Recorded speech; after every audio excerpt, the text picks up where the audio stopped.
Good morning. আবার একটা নতুন সকাল, নতুন দিন। নতুন দিনের শুভ সূচনা নিয়ে আমি আমার আজকের ব্লগটা শুরু করছি। চলে এলাম আমার সবথেকে প্রিয় জায়গা ব্যালকনি। তো ব্যালকনিতে দেখো বন্ধুরা, এই গাছটা আমার একদম শুকিয়ে গেছিলো। যেহেতু এটাতে অনেক খাবার দিয়েছি জবা গাছটায়, সেই জবা গাছটা এখন অনেক ফুল ফুটছে। আজকে দুটো ফুল ফুটেছে। আর এই গাছগুলোতেও যেহেতু খাবার দিচ্ছি, খোলে ভিজে জল, সেই জল দিয়ে। আর এইদিকে গাঁদা গাছগুলো দেখো বন্ধুরা, প্রতিটা গাঁদা গাছে ফুল ফুটেছে। আমার দেখতে খুব ভালো লাগছে। আর এই তুলসী গাছটা আমার ভাসুরজি দিয়েছে। এই দুটো করে পাতা খেলে নাকি সুগার কন্ট্রোলে থাকে। আর ওইটা হচ্ছে আমার ছেলের প্রিয় গাছ।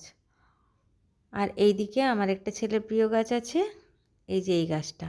এই দুটো গাছ হচ্ছে আমার ছেলের প্রিয়। তা ব্যালকনিটা বন্ধুরা এত সুন্দর দেখতে লাগছে, ফুলে ফুলে খুব ভালো লাগছে। আজকে ছিল মকর সংক্রান্তির আগের দিন। তো সকালবেলায় আমি পুরটা বানিয়ে রাখছি, যেহেতু বিকেলবেলায় পিঠে করা আছে। তো নারকেলটা আমি আগের দিন রাত্রিবেলায় কুড়ে রেখে দিয়েছিলাম। তো নারকেলটা আমি প্রথমে একটু ভেজে নিচ্ছি, তারপর গুড় দিয়ে দেব। তো বন্ধুরা, এই পুজো পার্বণ মেয়েদেরই যত কাজ। তো গুড়টা আমি ভেঙে রেখে দিয়েছি। আমি ভেলি গুড় দিয়েছি, মানে যেটা ডেলা গুড়, সেটাকে নড়াই করে ভেঙে আর তারপর এর মধ্যে দিয়ে দিলাম। এরপর বেশ কিছুক্ষণ নাড়াচাড়া করলেই গুড়টা গলে যাবে আর নারকেলের সাথে মিশে যাবে। এইভাবে আমি নারকেল পুরটা বানাই। নারকেল পুর দিয়ে আমার পিঠে খেতে খুব ভালো লাগে। চাচি পুরের থেকে আমার নারকেল পুরটা বেশি ভালো লাগে। আগে অতটা ভালো লাগতো না, কিন্তু এখন আমার নারকেল পুরটা দিয়েই বেশি ভালো লাগে।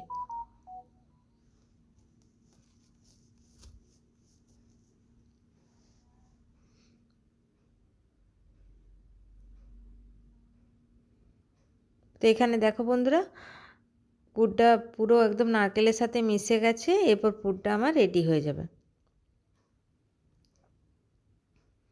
আজকের দিনে আমাদের নিরামিষই খেতে হয়, যেহেতু আমরা পিঠে করব সেহেতু। আর আমাদের একটা নিয়ম আছে, যে নিয়মটা আমার শাশুড়ি মা বানিয়েছেন। মানে আমার শাশুড়ি মা এটাই করতেন, মানে তারও আগে সব করতো। সেটা হলো যে আমরা আজকে সকাল থেকে যা যা খাবার বানাবো, ওই মাজা ধোয়া হাঁড়িতে, সেই হাঁড়ির ভিতরে একটু একটু করে খাবার সব তুলে রেখে দেবো। এইদিকে আমি চালগুড়িটা মেখে নিচ্ছি। এখন বাজে সন্ধেবেলা 6টার সময়। এখন আমি চালগুড়িটা মেখে নিচ্ছি, এরপর পিঠেটা করতে শুরু করে দেব। তো একটু একটু করে খাবার রেখে দেব পিঠে, তারপর ভাত, মাছ, তরকারি, সেইগুলো হাঁড়ির ভিতর ঢুকিয়ে রেখে রাত্রিবেলায় খড় দিয়ে বেঁধে আর প্রণাম করে আমরা রাত্রে শুতে যাই। কিন্তু আমি এখন খড়টা আর ব্যবহার করি না, কারণ খড়টা ব্যবহার করলে আমাকে পুকুরে ফেলতে যেতে হয়। কিন্তু আমি তো এখানে পুকুরটা আমার অনেক দূর, সেই জন্য আমি আর ফেলতে যাই না। সেহেতু আমি চারিদিকটা জলধরা দিয়ে প্রণাম করে নিই। প্রণাম করে আর আমি সকালবেলায় রাত্রিবেলায় প্রণাম করে রাখি, আর সকালবেলাতেও আবার চান করে জলধরা দিয়ে প্রণাম করে আর ওই প্রসাদটা বের করি। তো এইদিকে আমার মাখা হয়ে গেছে। এরপর আমি পিঠেটা পাকিয়ে নিচ্ছি। তো এই পিঠে খেতে কার কার ভালো লাগে? আমার তো খুবই ভালো লাগে। আমার বিশেষ করে নারকেল পুরের বাসি পিঠেটা খেতে খুব ভালো লাগে। তো আমি এই নারকেল পুর দিয়ে এইরকমভাবে 3 কোনা পাকিয়ে নেব। আর যেটা চাচি পুরে সেটা অন্য ডিজাইন করব, কারণ তাহলে বুঝতে পারবো নারকেল পুর আর চাচি পুর।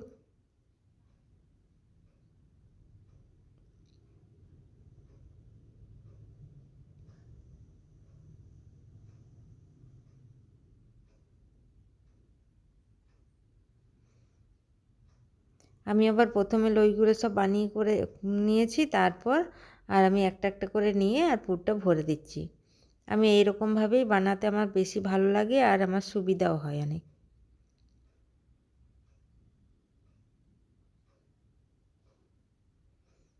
দেখো বন্ধুরা, আমার পিঠেগুলো অনেকগুলোই পাকানো হয়ে গেছে। এরপর আমি দুধটা ফুটতে দিয়েছি, সেই দুধের মধ্যে পিঠেগুলো দিয়ে দেব। দু রকমেরই পিঠে বানাবো, দুধ পিঠে আর ভাপা পিঠে।